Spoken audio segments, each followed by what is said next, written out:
4장 믿음으로 약속을 받아들일 때.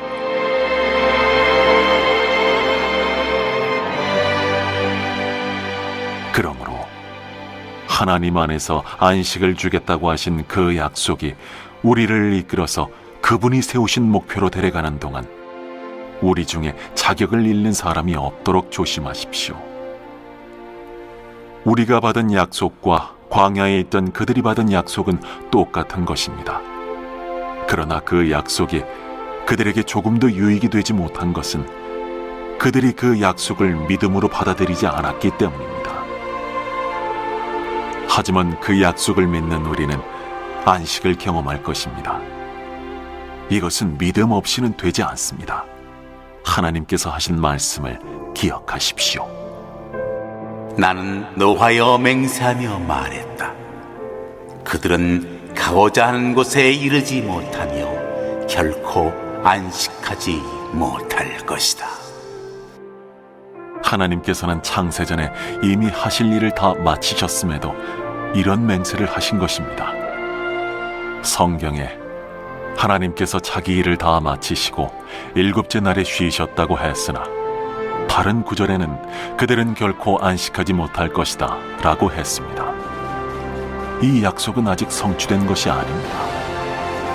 먼저 들은 자들이 안식처에 들어가지 못한 것은 순종하지 않았기 때문입니다. 하나님은 오늘로 날짜를 조정하시며 끊임없이 약속을 갱신해 주십니다.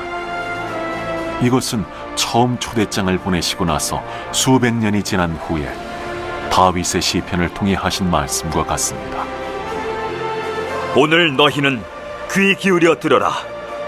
귀를 막지 마라. 그러므로 이 약속은 아직 살아 있습니다. 이 약속은 여호수아 시대에도 파기되지 않았습니다. 만일 파기되었다면 하나님께서 약속 일자를 오늘로 갱신하지 않으실 것입니다. 하나님의 백성에게는 도착과 안식의 약속이 아직 남아 있습니다. 하나님께서 지금 안식하고 계십니다. 이 여정을 마치는 날, 우리도 하나님과 더불어 틀림없이 안식할 것입니다. 그러니 계속 힘을 내서 마침내 안식처에 도착하도록 하십시오. 순종하지 않다가 떨어져 나가는 일이 없어야 합니다.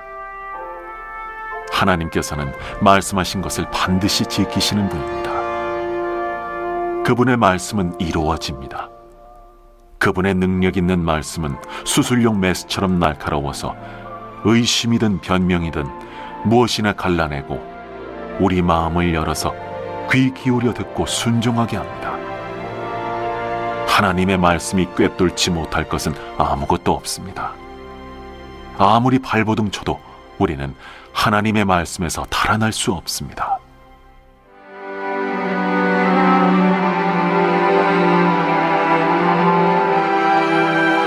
고통 가운데 부르짖으신 대제사장.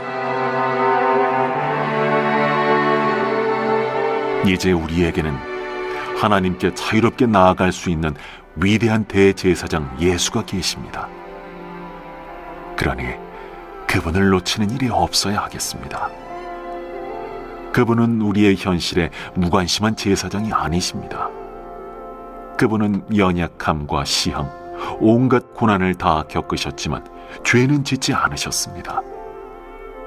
그러니 곧장 그분께로 나아가 그분이 기꺼이 주시려는 것을 받으십시오. 자비를 입고 도움을 받으십시오. 이 장에서는 구원 축복에 따른 책임을 다하지 못해 안식에 들어가지 못할까 두려워하라. 겸손한 마음으로 오늘 안식에 참여하라. 우리가 들어가기를 힘써야 하는 내일의 안식. 그리고 5장으로 이어지겠는데요. 대제사장 예수님, 특히 채울하시는 대제사장 예수님에 대해 묵상해 보시기 바랍니다. 저자는 독자들에게 그러므로 우리가 두려워하자라는 표현으로 권면을 시작합니다. 그리스도인들도 광야 백성들처럼 안식에 들어가지 못할 운명에 처할 수도 있다고 경고합니다. 광야 백성들처럼 그리스도인들도 구원에 관한 복음을 들었으며 안식에 들어갈 약속을 가진 사람들이죠. 그러나 광야 백성들처럼 말씀에 순종하지 않으면 그리스도인들도 안식에 들어가지 못할 것입니다. 저자는 여기서 독자들이 기억해야 할 중요한 사실을 지적하고 있습니다. 첫째, 믿음의 공동체에 속해 있다는 것만으로 안식에 들어갈 수는 없습니다. 둘째, 복음을 듣는 것이 전부가 아닙니다. 믿음은 들음 이상이기 때문이지요.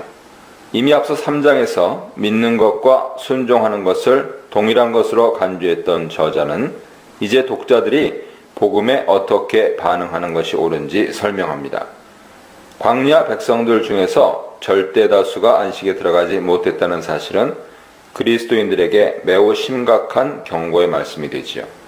광야 백성들의 불순종은 그리스도인들에게도 일어날 수 있습니다.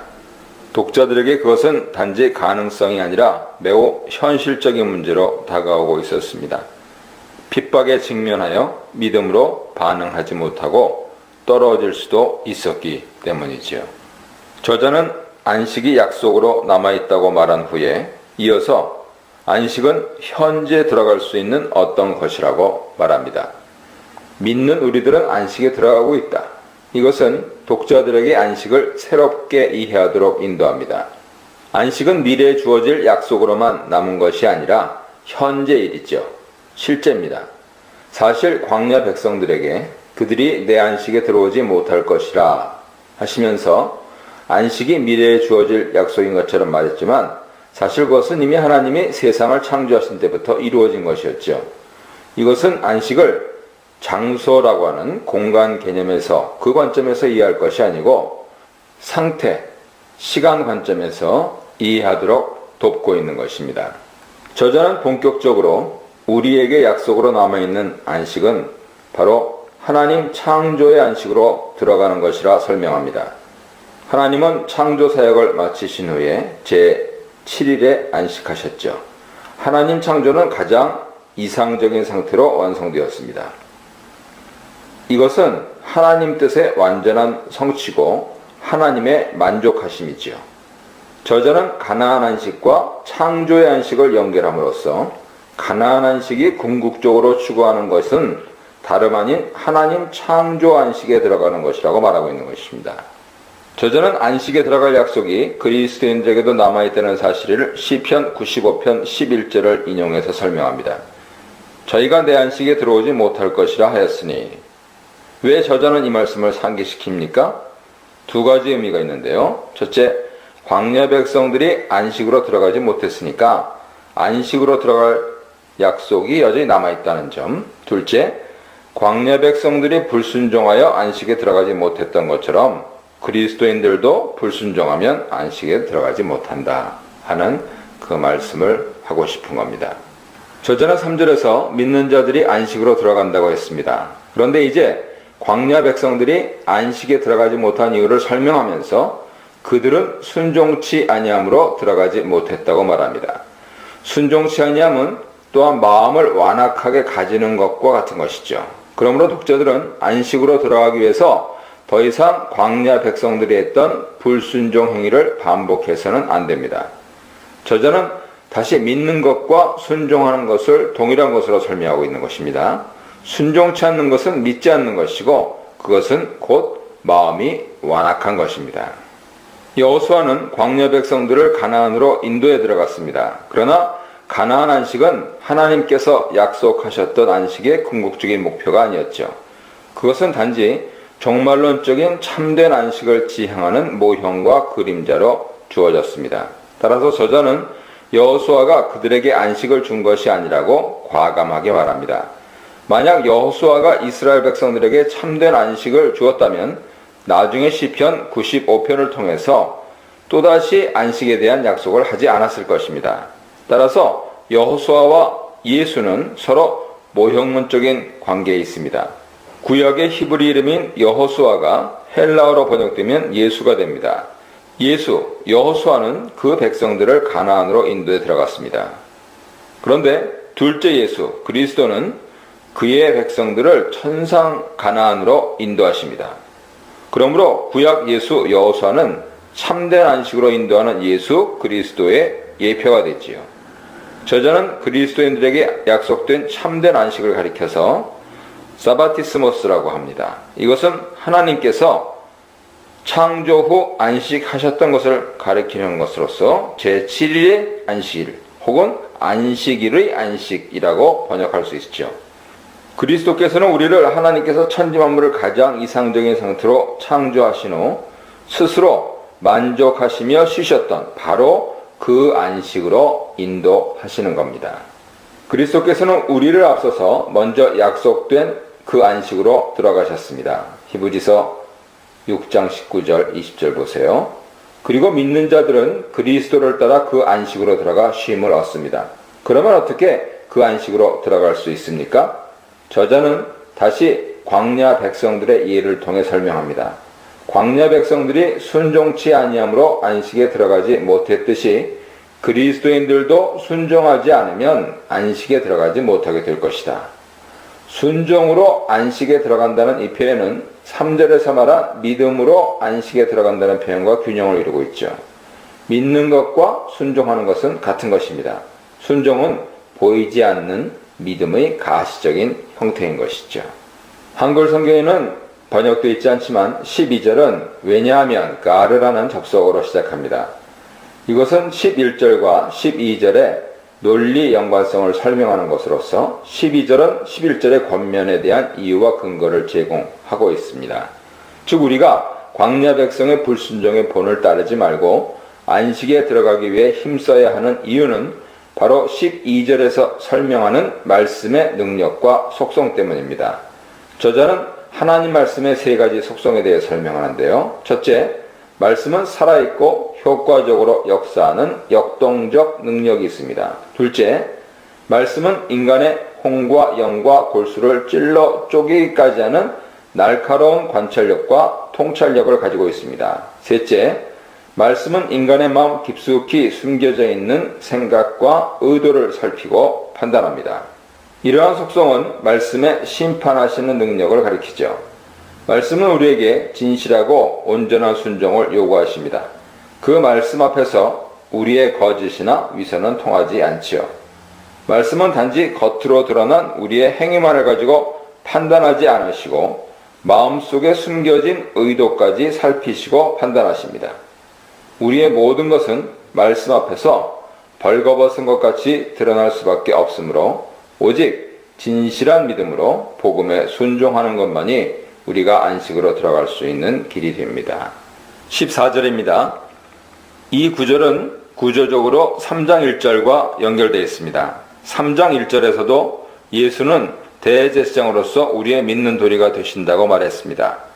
충성스러운 대제사장으로서의 예수를 소개하기 위한 도입이었죠. 그러나 저자는 이제 자비로우신 대제사장으로서의 예수를 소개하려고 합니다. 대제사장의 충성심이 하나님을 향한 태도를 가리킨다면 자비하심은 백성들을 향한 태도를 가리키죠. 예수는 우리에게 자비를 베풀 수 있는 대제사장이 되시지만 그는 또한 지금까지 있었던 그 어떤 대제사장보다도 더 위대하신 분입니다. 그 이유는 두 가지인데요. 첫째, 그는 땅의 성전보다 더 위대하고 완전한 하늘 성전으로 들어가셨기 때문입니다. 둘째, 그는 하나님의 아들이시기 때문입니다. 이러한 제사장은 구약 제사장들과 비교할 수 없이 위대한 성격을 가지고 있죠. 그는 천사나 모세보다 더 위대한 분이라고 이미 밝혔습니다. 그러므로 우리는 이렇게 위대한 중보자이신 예수를 굳게 붙잡고 놓치지 말아야 하지요. 예수께서는 위대하실 뿐만 아니라 자비하셔서 우리의 연약함을 긍휼히 여기시고 도우시는 분입니다. 너무나 위대한 하늘에 있는 제사장이시지만 우리와 동일한 육신의 몸을 입고 오셔서 우리와 같이 모든 시험을 받고 고난을 당하심으로 인간의 연약함을 친히 경험하여 아시는 분입니다. 그리스도의 자비하심에 관한 이러한 설명은 독자들로 하여금 담대하게 그리스도께 나아갈 수 있도록 격려하기 위한 것이죠. 우리가 담대히 그리스도께 나아갈 수 있는 이유는 무엇입니까? 바로 그분이 은혜의 보좌에 앉아 계시기 때문입니다. 이것은 예수께서 심판자가 아니라 은혜를 베푸시는 자로 우리를 대하신다는 뜻이죠. 그는 우리의 어떤 연약함이라도 이해하고 도울 수 있는 분입니다. 또한 은혜를 필요로 하는 자들에게 가장 적절한 때, 가장 적절한 은혜를 베푸시는 분이시지요. 때를 따라 돕는 은혜라는 표현은 때에 적절한 은혜라는 뜻입니다. 예수께서는 우리가 어느 때 그 어떤 문제를 가지고 가더라도 가장 적절하고 합당한 은혜를 베푸시는 분이시니 우리는 항상 담대하게 그분에게 나아가야 합니다.